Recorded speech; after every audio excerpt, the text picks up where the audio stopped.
Hello everyone, you're now with me, Ruben Gomez, for TVS News at 5. Swinburne, Sarawak has come a long way since its beginnings as a higher education institute to a full-fledged university it is now, with a total of 7,000 local and international graduates from the highly skilled fields since its establishment in the year 2000. Aimed at producing Sarawakian graduates with the skills and knowledge to thrive in the 21st century, the campus was the result of a partnership between Sarawak Government and Swinburne University of Technology, Melbourne. As the Pro-Chancellor, I am proud of how far it has come since its beginning in the year 2000. Its rapid growth in a short period of time signifies the strong and successful partnership between the Sarawak Government and Swinburne University of Technology, Melbourne. I am confident that professional relationship that our two institutions enjoy will continue to grow into the future. Noting that previously, parents in Sarawak had to send their children abroad to receive tertiary education. However, in the process, Sarawak lost its valuable human capitals. Prior to the setting up the campus, parents had to send their children abroad, and for most families, this option was a very costly affair. Fortunately, this is now not the case because Swinburne Sarawak offers them an internationally recognized Australian education in Sarawak. However, many who completed their studies overseas stay on in their host country instead of returning home to contribute to Sarawak's development, which is therefore a loss to the state. I'm glad to know that more than 90% of Swinburne Sarawak graduates choose to remain in the state.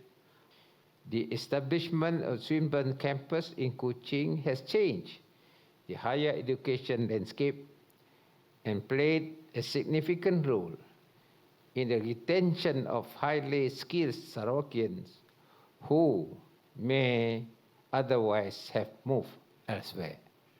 To commemorate its 20th anniversary, the state government and Swinburne University of Technology, Melbourne, are investing 50 million ringgit in facilities upgrading project, which include student accommodation, atrium, classrooms, as well as sporting facilities. The upgrading work is in line with Swinburne's 2025 strategic plan of becoming a world-class university and the state government's vision of becoming a developed state by 2030. Meanwhile, in order to encourage more Bumiputra students to study at Swinburne Sarawak, the university provides a variety of scholarships to Sarawak students, namely interest-free study loans, merit-based scholarships, higher degree research scholarships, and special PP40 scholarships. About 30 billion ringgit worth of illegal cigarettes and alcoholic beverages were seized by the Sarawak Marine Police Region 5 team, the biggest raid conducted so far this year. Dubbed Ops Contraband, 6 foreign nationals were arrested in the March 12 operation at Tanjung Kunyit. State Commissioner of Police Dato' ID Ismail said that the team came across a barge loaded with several suspicious-looking containers at a private jetty while patrolling Tanjung Kunyit waters at 12:40 p.m. During the operation, ID said the police had waited about 10 hours for individuals to claim ownership of the barge and containers, but no one came forward. The 6 foreign nationals were arrested, and the case was investigated under Section 135D of the Customs Act 1967. ID said the police will continue to upgrade its operations and tighten border control in order to combat smuggling activities and urge members of the public to tip off related information of similar nature to the police. Sarawak Energy Berhad (SEB) is cracking the effort for meter inspection in the state to tackle the frequent fire cases caused by electricity theft. SEB reminded the public that electricity theft is illegal and life-threatening, and that the act of tampering can cause damage to electrical items, which can start the fire. Therefore, SEB urged the public to report such activity to the customer service line at 1300 88 3111 or email at customercare@sarawakenergy.com.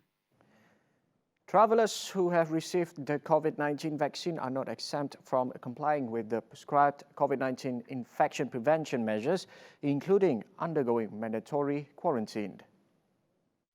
Minister of Health on March 12 had decided that risk assessments should be carried out on travelers who had received complete COVID-19 immunization. The World Health Organization had also not recommended that the vaccination could be used as an immunity passport for travel purposes.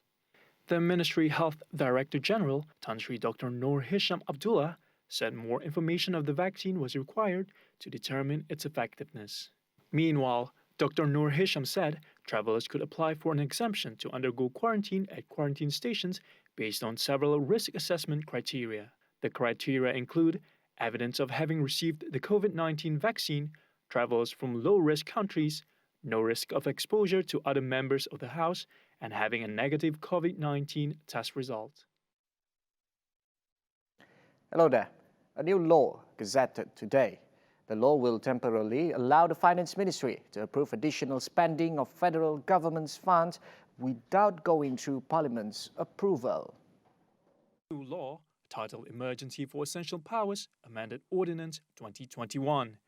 It amends an earlier emergency ordinance gazetted on January 14 by allowing such approvals without requiring the usual scrutiny by Parliament. According to the new law, Menteri Besar and Chief Ministers of States in Malaysia will similarly be able to approve additional spending in state levels. Menteri Besar and Chief Ministers do not have to get approval of state legislative assemblies. This was done through the new law's introduction of Section 10B into the original emergency ordinance, with this new provision titled Temporary Financial Provision. This new law takes effect from today, March 31st. Online retail sales almost doubled during the COVID-19 pandemic. Bank Negara Malaysia said this shows rapid growth of the digital economy as a contributor to the country's growth.